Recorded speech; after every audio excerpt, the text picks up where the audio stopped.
अस्सलाम वालेकुम नाज़रीन, आज की ताज़ा तरीन ख़बरों के लिए इस्तक़बाल किया जाता है NNA न्यूज़ चैनल पर। आज की ताज़ा तरीन खबरें। ट्रैफिक सिग्नल पर भीख न दें, सिग्नल पर भीख देकर भिखमंगों की हौसला अफजाई ना करें, जिम्मेदार शहरी बने और ट्रैफिक कवायद की पाबंदी करें। कभी कभी ऐसा भी देखा गया है कि देश की अवाम अपने नुमाइंदों को चुनकर उन्हें ऐवान में भेजती है, तो यही नुमाइंदे अपनी अवाम की परेशानियों को बहस का मौजू बनाने के बजाय हाल में माहौल को कशीदा कर देते हैं। ऐसा भी हुआ है कि ये कभी कभी जानवरों की तरह ऐवान में लड़ने लग जाते हैं। आज जब आंध्र प्रदेश असम्बली इजलास का मुकर्ररा वक्त पर आगाज़ हुआ, तो गवर्नर ऑफ आंध्र प्रदेश सैयद अब्दुल नज़ीर ने अपनी हुकूमत की खूबियाँ बयान करते हुए तकरीर की, तो ऐसे में साबिक़ रियासती वज़ीर आला वैएस जगनमोहन रेड्डी ने उनकी तकरीर का बायकाट करते हुए अपने पार्टी कायदीन के साथ ऐवान से बाहर निकल गए और साथ ही नई हुकूमत पर शदीद तनकीद की। क़ब्ल अज़ीं उन्होंने कहा था कि वो असम्बली में उसी वक्त कदम रखेंगे जब उन्हें क़ायदे अपोजिशन का दर्जा दिया जाएगा, ताहम 5 मिनट के अंदर अंदर ही असम्बली इजलास को बर्खास्त करना पड़ा।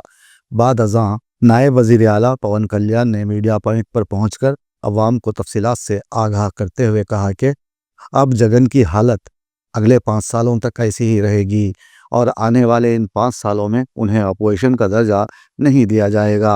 ये दर्जा देने या किसी को इस दर्जे तक रिसाई हासिल करने के लिए असूल व ज़वाबित हैं। इसके लिए अहम तरीन इक़दाम किए जाने की ज़रूरत है। जबकि जगन को अवाम ने 11 सीटों तक महदूद कर दिया। जनसेना पार्टी रियासत की दूसरी सबसे बड़ी जमात है। ऐसे में YSRCP को अपोजिशन का दर्जा नहीं दिया जा सकता। आइए इस बारे में पवन कल्याण मजीद क्या कह रहे हैं, देखते हैं। I am proud to share that our efforts are already showing results. This has triggered further releases from the Government of India for the current and future years to revive the economic activity and rebuild confidence on brand Andhra Pradesh investments.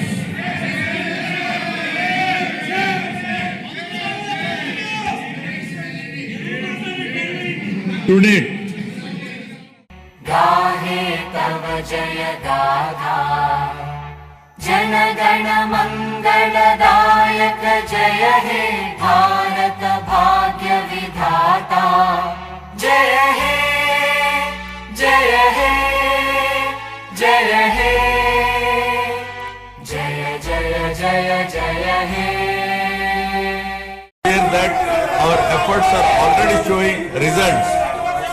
We are attracting global giants like Google, ArcelorMittal Steel Company, Tata Power.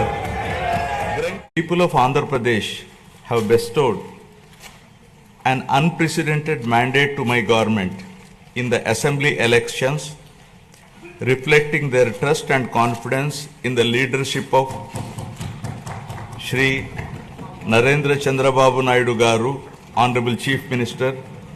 Janasena శాసనసభ పక్షం తరపు నుంచి మీ అందరికీ హృదయపూర్వక నమస్కారాలు. ఈరోజు governor గారి ప్రసంగంలో బడ్జెట్ సంబంధించిన ప్రసంగంలో గవర్నర్ గారు ప్రసంగిస్తున్నప్పుడు గత ప్రభుత్వంలో ఉన్న నాయకులు, వారి సభ్యులు చాలా హుందాగా గవర్నర్ గారు ప్రభుత్వం తరపున ఆయన సందేశాన్ని తీసుకెళ్తున్నప్పుడు వారు చేసింది ఏమాత్రం సబబుగా లేదు. గవర్నర్ గారు గత నెల రోజులుగా ఆయన ఆరోగ్య పరిస్థితి బాగా లేకపోయినా కానీ కంటిన్యూస్గా తీవ్ర జ్వరంతో బాధపడుతున్నప్పటికీ కూడా ఆయన ప్రత్యేకించి వచ్చి ఆయన ఈ రోజుని చాలా ఘనంగా, చాలా బలంగా ఈ మెసేజ్ని ఇచ్చినందుకు ముందుగా గవర్నర్ గారికి మా ప్రత్యేక ధన్యవాదాలు. గవర్నర్ గారి ప్రసంగంలో వైసీపీ అగ్రనాయకత్వం కానీ, సీనియర్ నాయకులు కానీ, వారి ఎమ్మెల్సీ సభ్యులు కానీ గవర్నర్ గారి ప్రసంగం పత్రులు చించేయడం కానీ, లేదంటే వారు ప్రత్యేకించి డిమాండ్ మాకు ప్రతిపక్ష హోదా ఇవ్వాలి అనేది చాలా బలంగా మాట్లాడుతూ వచ్చారు. ఇది అడిగితే వచ్చేది కాదు, అది ప్రజలు ఇస్తేనే వస్తుంది. బేసిక్గా ఒకటి హయ్యెస్ట్ మెజారిటీ ఎవరికి ఉంది వాళ్ళు ప్రభుత్వం ఫామ్ చేస్తారు, వాళ్ళకంటే నెక్స్ట్ స్టేజ్ ఎవరికి ఉంటే వాళ్ళకి ప్రతిపక్ష హోదా ఇస్తారు. అంతేగాని గతంలో మేము ప్రభుత్వాన్ని పరిపాలించాం కాబట్టి మా ప్రతిపక్ష హోదా ఎవరికి ఇవ్వరు. కనీసం జనసేన కంటే కూడా ఒక సీట్ ఎక్కువ వచ్చినా కానీ వాళ్ళకి ప్రతిపక్ష హోదా దక్కేది. ఈ రోజున ప్రభుత్వంలో సెకండ్ లార్జెస్ట్ పార్టీ జనసేన. దాన్ని ప్రజల దృష్టికి తీసుకొద్దాం. వైసీపీ నాయకులు వాళ్ళు చేస్తున్నారంటే మాకు ప్రతిపక్ష హోదా ఇస్తే తప్ప మేము అసెంబ్లీలో అడుగు పెట్టాం, లేదంటే ప్రసంగాలను అడ్డుకుంటాం. ఇది సరైన మెసేజ్ బయటికి వెళ్దాం. ఇది రైట్కు సరైన విధానం కూడా కాదు. ఇది ప్రజలందరికీ తెలియజేయాలనుకున్నాం. ఇది ప్రతిపక్ష హోదా ఏ పరిస్థితిలో వస్తుందంటే మీకు రూలింగ్ పార్టీస్ కంటే కూడా, రూలింగ్ పార్టీ కంటే కూడా అత్యధికంగా ఇంకొక సీట్ వాళ్ళకంటే మీరు వస్తే దాని తర్వాత స్థానం మీకు వస్తే ఖచ్చితంగా ప్రతిపక్ష హోదా వాళ్ళకే ఉంటుంది. 21 సీట్లు ఉన్న జనసేన, 11 సీట్లు ఉన్న వైసీపీకి ప్రతిపక్ష హోదా ఎలా వస్తుంది? మేము వస్తే తప్ప మేము అసెంబ్లీకి రాము, ఇలా గవర్నర్ ప్రసంగాలను అడ్డుకోవటం అనేది ఇది సరైనది కాదు. ఇది ప్రజలందరికీ కూడా తెలియచేస్తున్నాం ఈ సందర్భంలో. అందుకని ఇది భవిష్యత్తులో కూడా మేము కోరుకునేది వైసీపీ నాయకుల్ని, మీకు ప్రతిపక్ష హోదా ఇవ్వకపోయినా ప్రజలు మీకు 11 సీట్లు ఇచ్చారు, దాన్ని గౌరవించి మీరు అసెంబ్లీకి రండి. మీ స్థాయికి తగ్గట్టుగా మీకు మీకు ఎన్ని ప్రశ్నలు అడగాలో దాన్ని తగ్గట్టుగా ఇస్తారు మీకు. ఇవన్నీ దాటి మన స్పీకర్ గారు కూడా చాలా గౌరవంగా వాళ్ళు 11 సీట్లు వచ్చినప్పటికీ కూడా చాలా గౌరవంతో ఇంతకాలం వాళ్ళకి ఇస్తూ వచ్చారు. ప్రశ్నోత్తరాల సమయంలో కూడా ఆయనకి ఇచ్చారు. గతంలో కూడా ఇవన్నీ ఆయన రావడానికి కూడా ఆయన ఎలా రావాలి, ఏం చేయాలి, దానికి కూడా చాలా ఏమాత్రం ఇబ్బంది పెట్టకుండా గతంలో కూడా చేశారు. ఫస్ట్ మీరు మనకి గవర్నమెంట్ ఫామ్ అయిన తర్వాత కూడా వీటిని దృష్టిలో పెట్టుకొని వైసీపీ కొంచెం హుందాగా వ్యవహరించాల్సిన అవసరం ఉంది. వైసీపీ నాయకులకు కూడా మీకు బాధ్యత ఉంది.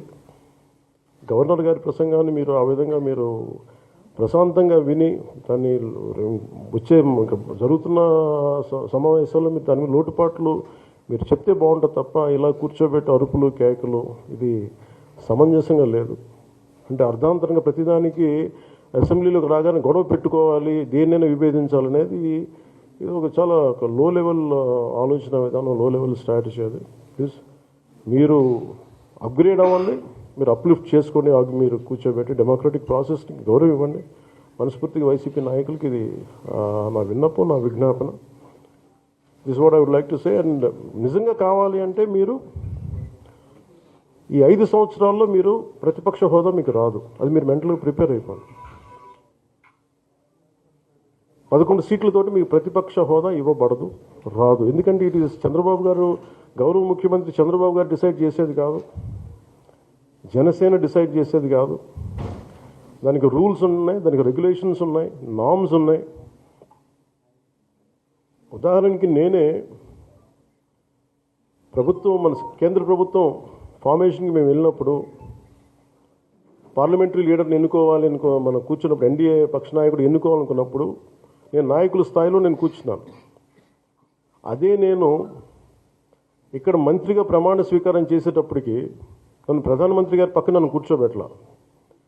దో నేను డిప్యూటీ సీఎం అయినప్పటికీ కూడా అది మంత్రి హోదానే కాబట్టి తిరిగి నన్ను మంత్రులందరూ పక్కనే కూర్చోబెట్టారు తప్ప ప్రత్యేకంగా నన్ను అక్కడ కూర్చోబెట్టలేదు. They are very specific rules and regulations నడుస్తాయి.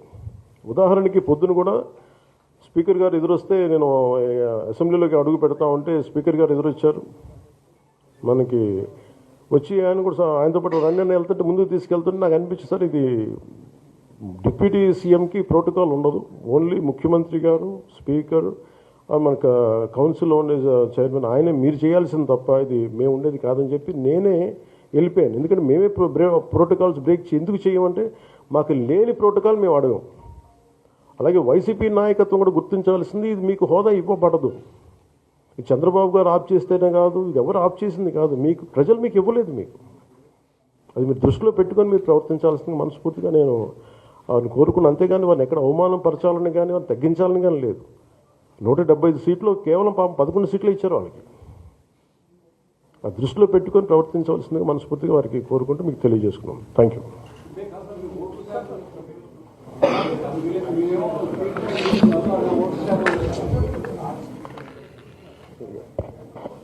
ఫస్ట్ అప్పుడు ఏం చేయాలంటే సార్,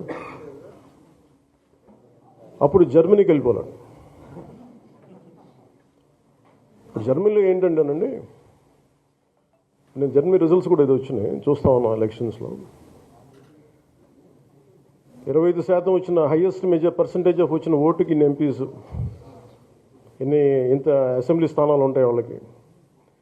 5% మించి తక్కువ వస్తే 5% ఓట్లు మిగతా వాళ్ళు పంచుకుంటారు. మనకు అలాంటి బెనిఫిట్ మనకి లేదు కాబట్టి మన రాజ్యాంగంలో లేదు. వాళ్ళు మంకు పట్టు పడితే they are free to go to Germany.